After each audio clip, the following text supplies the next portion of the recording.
Good evening, and thank you for joining us for tonight's Star Vista Parent Caregiver Education Workshop, Managing Stress at Home. My name is Cherry, and I work with the San Mateo County Libraries. San Mateo County Libraries strengthen our community by creating an inclusive environment for learning. While we can't meet together in person at this time, we hope that these collaborative workshops will continue to foster community among families during this unprecedented time. Thank you for being part of our community. This program will be recorded and shared through various San Mateo County Libraries outlets, including third-party websites like YouTube or Facebook, so others can learn from this engaging experience at a later time. You will not appear on video, and you will have the option to remain anonymous or use a nickname. Don't worry, you can still interact using the chat function. We are thrilled to be partnering with Star Vista, a nonprofit organization that has been helping people throughout San Mateo County navigate life's challenges for over 50 years. Their counseling, crisis prevention, youth housing, and outreach programs reach tens of thousands of people in our community each year. And without further ado, I'd like to introduce you to our presenter this evening, Stephanie Ballon. Thank you, Cherry, for that warm welcome. I'd like to just say thank you for the San Mateo County Library for bringing us together in community, and for you parents out there that are really trying to be proactive about, how you want to manage your stress.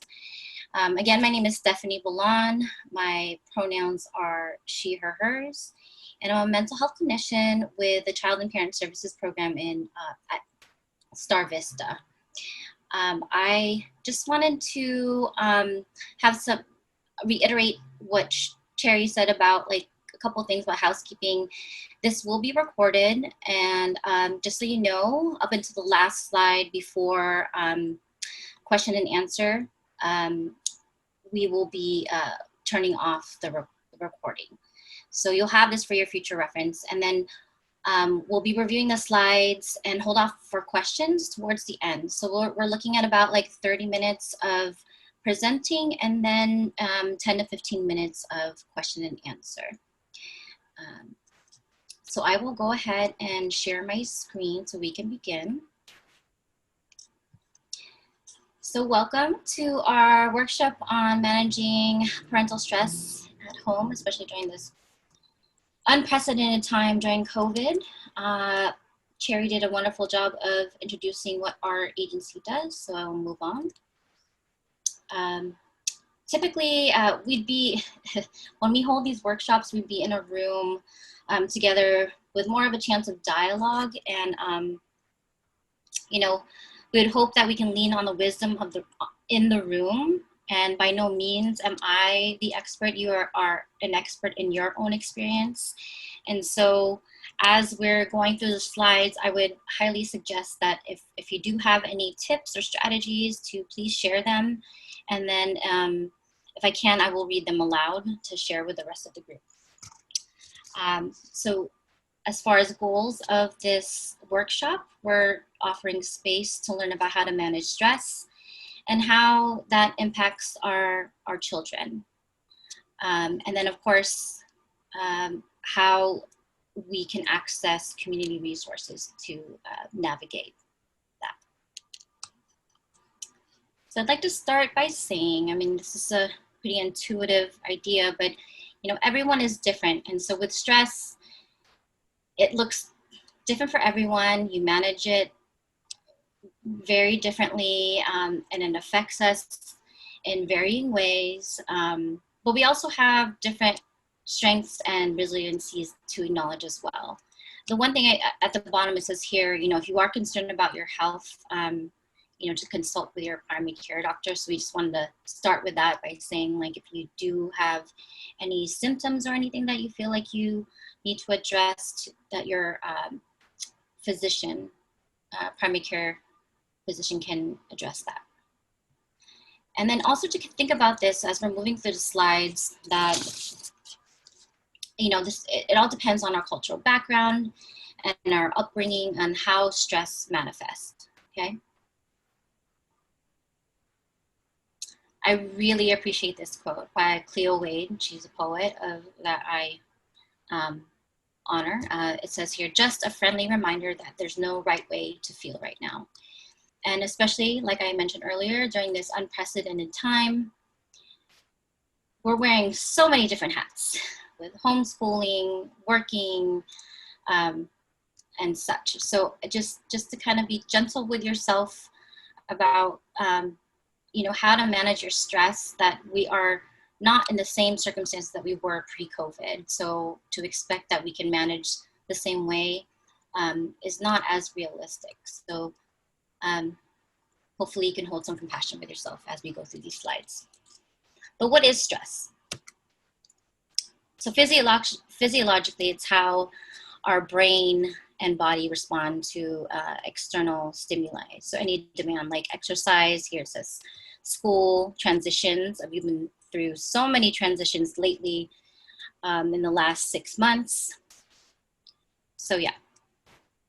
And I want to highlight 3 types of stress here very briefly, because I want to also preface this by saying that this is just an abbreviated version of what this could look like in terms of how stress is managed and defined. But I'm highlighting the 3. Acute stress and chronic stress relate to short-term and long-term. So acute stress is more like if you heard a loud noise and you were stressed out about it. Chronic stress is longitudinal. So it's something that's operates over time and can be imposed upon by things like financial issues, like having to pay your bills. And it's also just want to note that stress has a negative connotation to it sometimes, that, it's not always the best thing, but in actuality, there is a healthy type of stress. And that it can be positive because it helps us move naturally towards things like, a promotion, a wedding, or a graduation. And so currently, as you look through this list, I imagine that you can relate to either one or more of these situations. And again, these are some trying times, and we're all trying to figure out how to navigate them. But it's a new reality, right? So if you think about what was pre-existing COVID-19, things might be amplified now during this situation. So we might be used to we're not used to seeing each other all the time in the home, right? And then considering family dynamics, that might be amplified. And here, especially when we think about distance learning and having to wear different hats and, your job situation, whether you have to look for childcare or you are working from home, there's a lot to think about in a short amount of time. And then we move on to things like the civil rights movement and how that's been impacting us as a community, and how xenophobia and Black Lives Matter and all these other racial injustices have been weighing heavy. And it's like how I imagine as parents, caregivers, we're just trying to unpack this situation in general, and then how do we talk about that with our children? So there's just parallel process that's going on.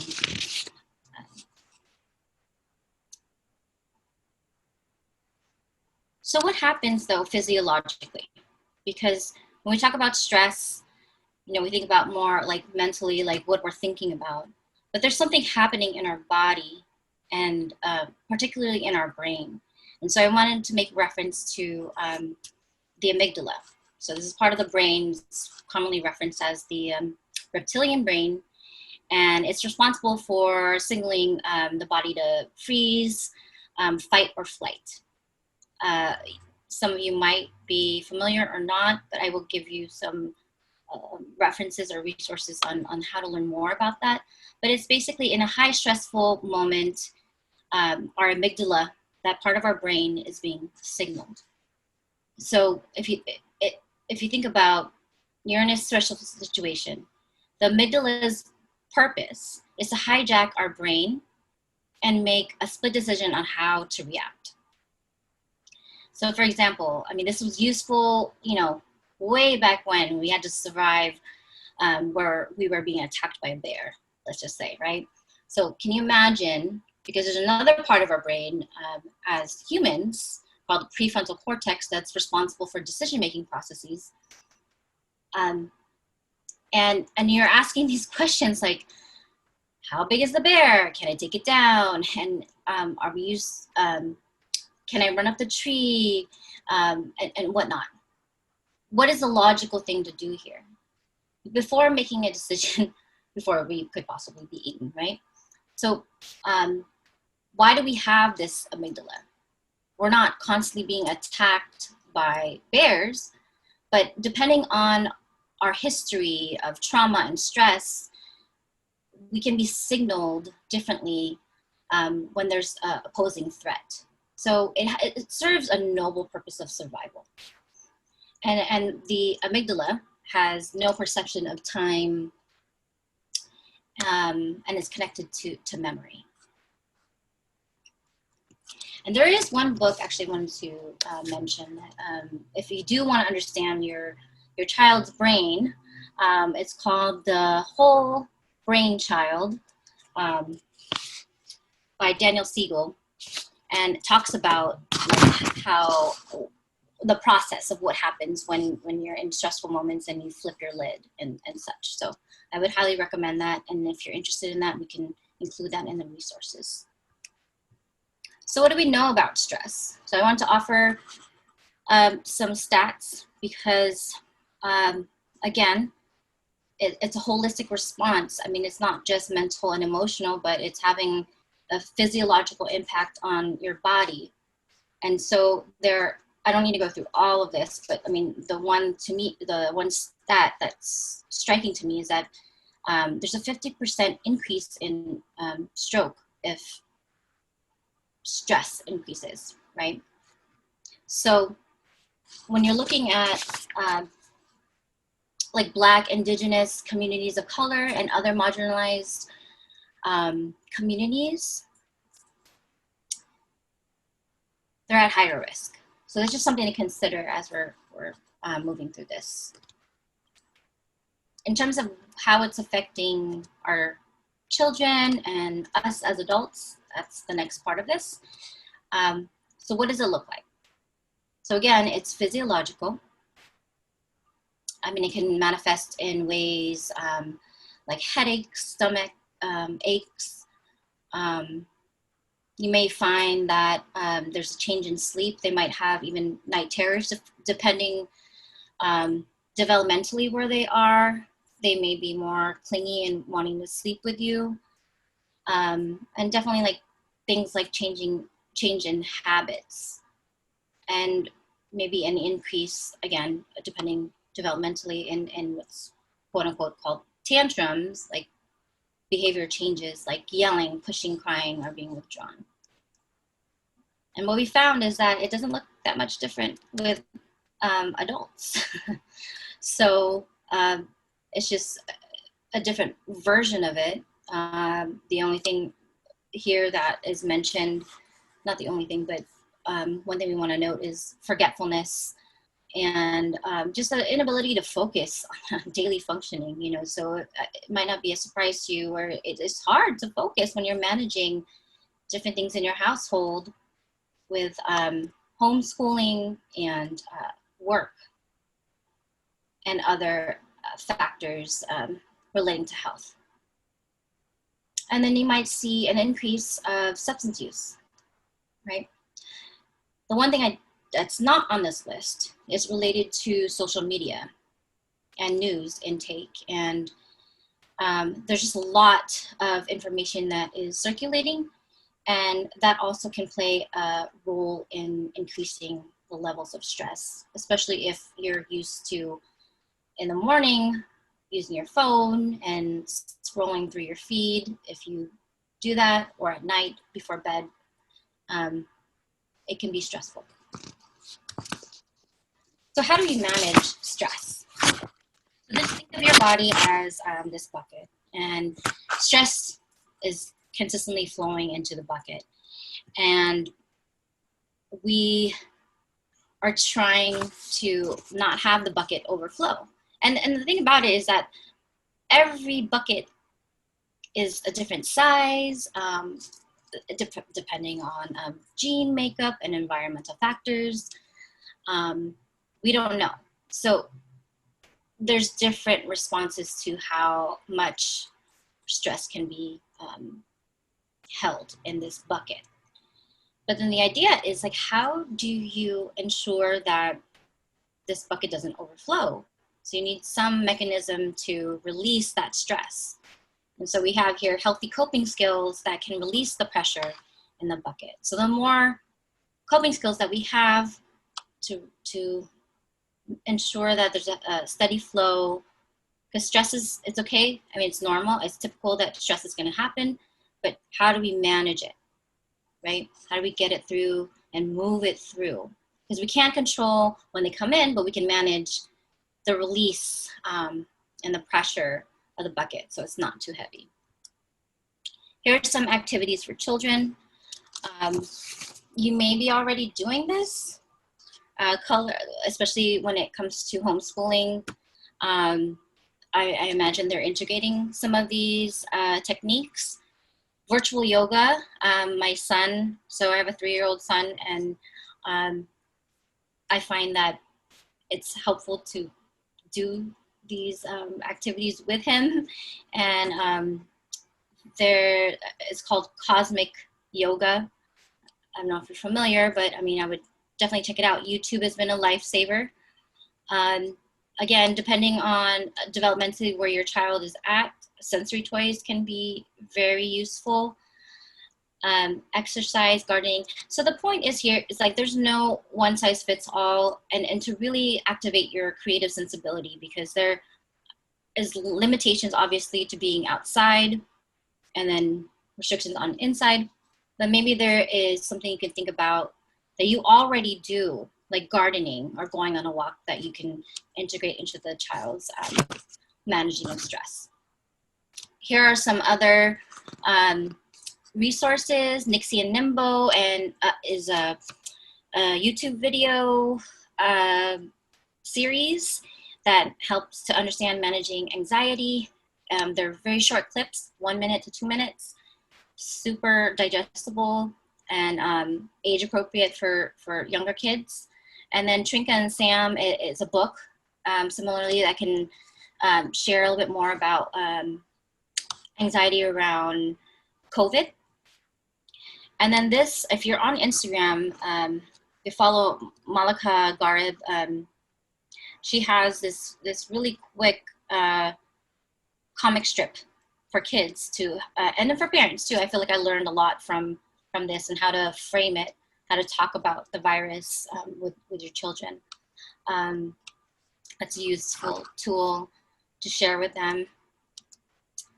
And grounding activities for adults. So usually at this point, we would be offering some kind of activity to engage in, to help you like embody like the types of things that we would offer, like guided meditation, mindfulness, and such.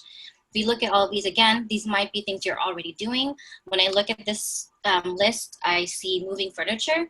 I think automatically about recondoing, the idea of a cluttered mind, or a cluttered environment leads to a cluttered mind. And so there might be some value in like moving things around. Again, using virtual tools like Zoom, like YouTube to do Zumba. And this is an example of one of the meditations we would do in session with the groups that we facilitate. It's called Ocean Escape Guided Meditation. It's about a 9-minute meditation. There are other apps you could actually use, mindfulness apps, to help you if you have like hard time sleeping, to just like have the sounds of like the ocean or whatever speaks to you as well. And grounding activities for families. So like trying to think about how do you integrate. So there's spaces for you to be able to get grounded, places for your children to get grounded, but how can you bring that together, especially during this time? And so we're offering like simple suggestions like my eye goes directly to DIY pizza night. And so maybe there's a possibility, again, depending developmentally, because the younger ones are more apt to participate in doing the food preparation, but a DIY pizza night or like a dinner prep night. And then a simple thing like on the bottom I thought was nice was like looking at old photos and sharing stories and the power of storytelling. Here is a self-care wheel. So this is not intended to bring more stress to you. If you look at everything, there's a lot going on here, but these are 6 domains of self-care: physical, psychological, emotional, spiritual, personal, and professional. I've used this wheel with individuals and also groups to assess where you are, because sometimes self-care can seem like unattainable or far-fetched, because it could look like, oh, you have to go to invest in some type of yoga class, but actually there's a lot of things here that you're already doing. And so I would encourage you, if you have a chance to look at this later, to see what you're already doing, and then maybe taking a risk to test out some other areas that might be of support to yourself. So as we're closing this presentation, just want to remind you that you are not alone. Again, very unprecedented times, and there is help out there. The school district is committed to providing support. I mean, the San Mateo County Library is offering these wonderful workshops, you know, the teachers, the principals, and we have I have more resources for you, but I just wanted to end it with this one last service announcement public service announcement by Dr. Emily King. It says here,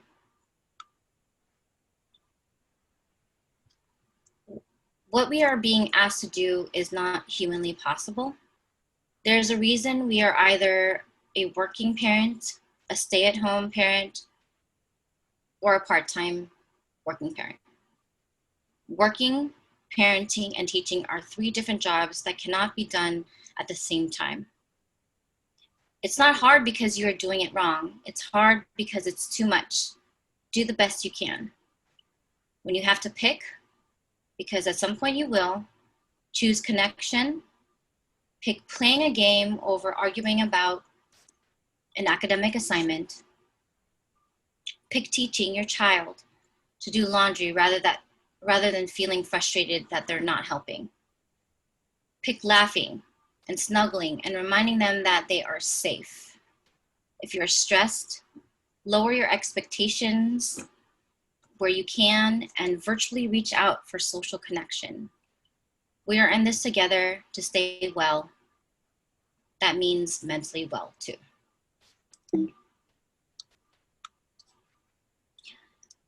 So here are some resources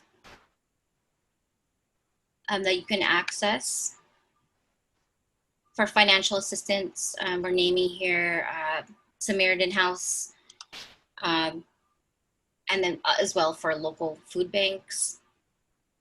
For the most part throughout San Mateo County, you can call Second Harvest, I'm sorry, I typed that wrong. Second Harvest Food Bank to access all the different food programs. Cal Primrose is also a huge support.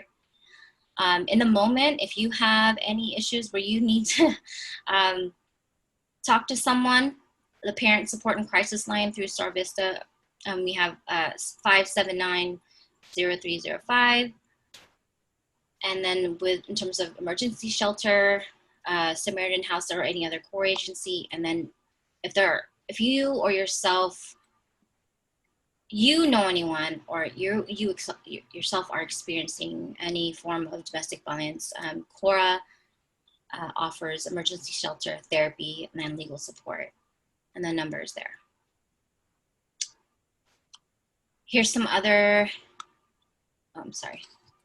information or other services that we offer. I would suggest taking a screenshot of this. We can also provide this in the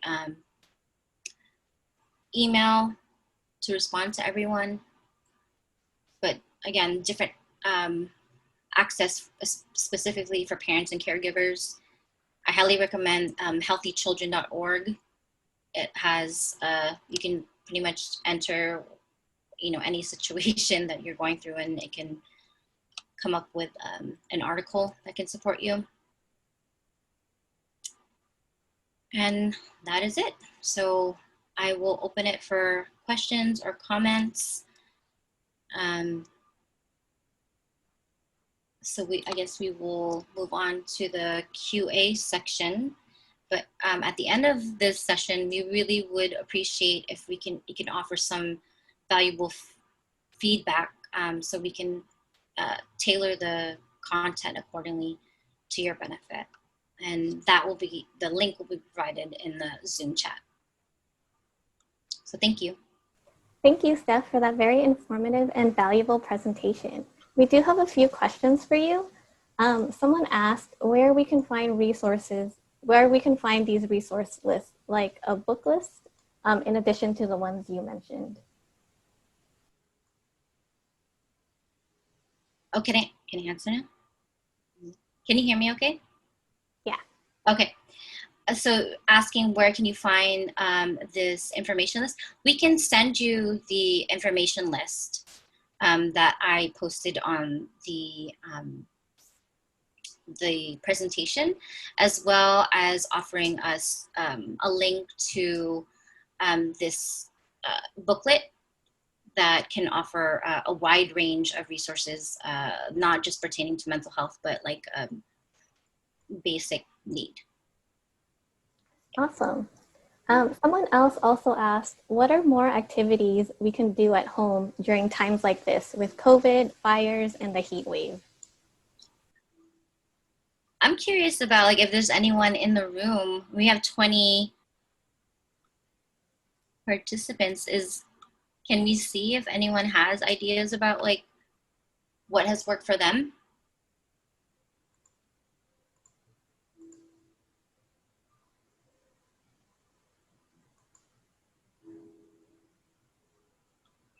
In the meantime, I can, can you repeat the question again? Thanks, Jerry. Yeah. So they're asking, what are more activities we can do at home during times like this with COVID, fires, and the heat wave?